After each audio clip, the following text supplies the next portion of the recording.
movie making workshop. I wanted the students to go through a process of a different environment, just to understand that if an environment is changed, a tool is changed, or a medium is changed, are they able to apply? Because these are students going to a design school. Designing actually looks at a lot of aspects where right from their applications to what they have learned as skills and bringing in the details of that particular medium becomes very important. This was a dream for me where if I can introduce these kids to something new and yet learn to associate with what they have been learning, and with movie making workshop, I could see multiple dimensions of them, their personalities, their thought processes, their thinking, their visualization, their capacity to conceptualize in spite of the medium changing and look at themselves in a larger frame working.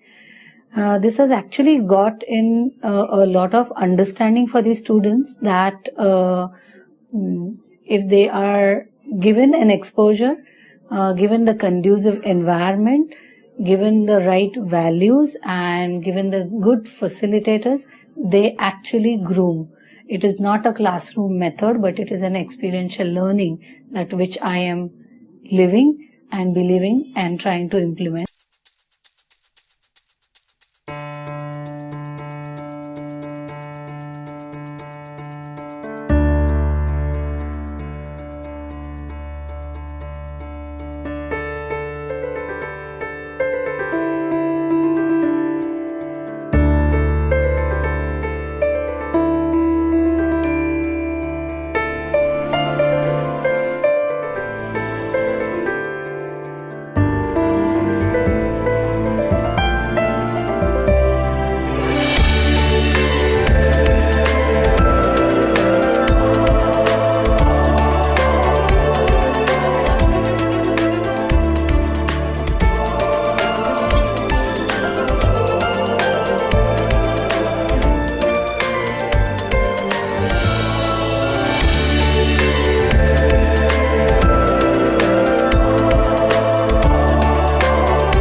A great soul once said, "You have not lived today until you have done something for someone who can never repay you."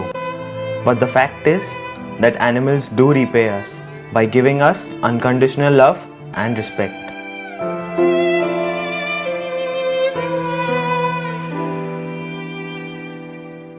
Over 10,000 dogs are killed every year in southern China for the annual Yulin festival. These pets are robbed and snatched from their families and homes and are harmed purposefully.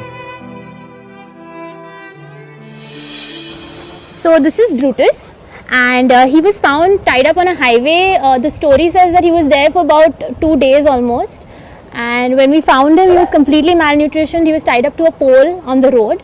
There were a lot of wounds all over his body and a very bad bacterial and fungal infection. So now he still has a problem, but it's much better than what it was about a month back, and he's on the way to a good recovery. To save the animal life, Neha, the co-founder of Rescue Charitable Trust, started the work. To take this work to a broader level, she started the NGO with 15 to 20 animal lovers. My name is Neha and I am the founder trustee of Rescue. Rescue started in 2007.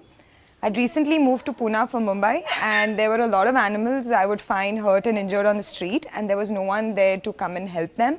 A core team of people who are basically the rescue coordinators, the one who handle the rescue helpline, which is the main mode of communication. People who handle, all the coordination between the vans, the ambulances that are, out on the streets helping these animals, and the ones in the center talking to people who have called, left dogs here to be treated.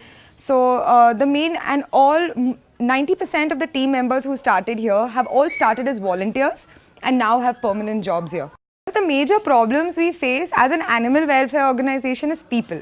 Because what happens is people think that an animal, if it is an organization doing work for animals, they do everything.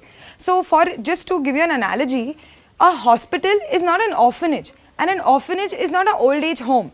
But unfortunately, just because you are an animal welfare organization, people think that, you know, you can't just, we try to explain to them that we're like a hospital, only the sick and injured come here. Yes, we feel bad for the ones that are abandoned on the street. I'm sure the nurse working in a human hospital feels bad for the homeless children. But there is a certain line that we have to draw. So we have always been focused around, you know, emergencies and medical cases. So, for the future, there are two main things that we would like to do. As a general philosophy anyway with Rescue, that we work on reducing human-animal conflict. And to enable that, I think one of the most important things is animal birth control. So any animal that does come into rescue or whose life we do touch gets the best possible it can. I do feel that it's the youngsters who are more empathetic, but I would also like to say that there are two kinds of animal lovers. One is a responsible animal lover and one is an irresponsible animal lover. And in many case scenarios, I think that a person who doesn't like animals is far better than an irresponsible animal lover, because a person who doesn't like animals will not go close to them and thus, you know, not doing anything about it, you know, will just stay away from them. A responsible animal lover will act out of responsibility, of course, but it's the irresponsible ones who, I feel do not very rationally approach a problem, and that ends up causing more problems, not only to animals but to people, and increases human-animal conflict. I found out about Rescue and about Neha through a friend of mine. I'm glad I got to know about this place. It's been a year I've been working with Rescue. I used to volunteer here before, and then I started working. It's been a very good experience in every way. You get to learn so many things from these animals, and one really good thing about it is like whatever animals keep coming here, let it be any wounded animal or anything. The one thing which you learn is like, you know, these animals don't give up. That till the last breath they are fighting for it, and I've personally seen so many animals who really push hard. I'd like to tell everyone out there is join us to help more animals and to reduce, you know, the human-animal conflict that exists in our urban environment, which is all around us. The Rescue Charitable Trust rescue and treat around 5,000 animals a year, and around 50 animals get adopted. Come join us for reducing human-animal conflict.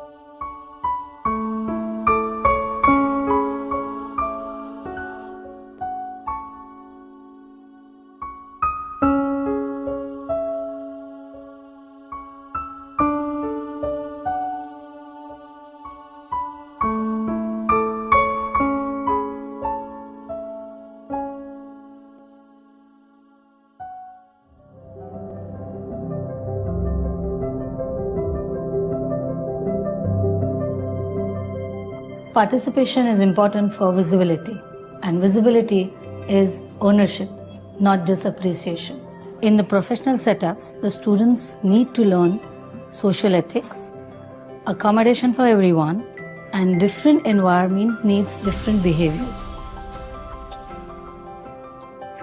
They have understood that communication is important, but they need to work more on it.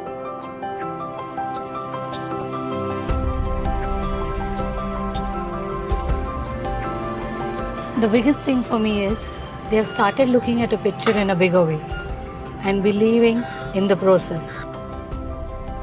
They have become more sensitive. Why? Because they have started understanding body language, gestures in a more positive way, extending beyond the comfort zone and working endless hours without any complaints. Isn't it a beautiful outcome?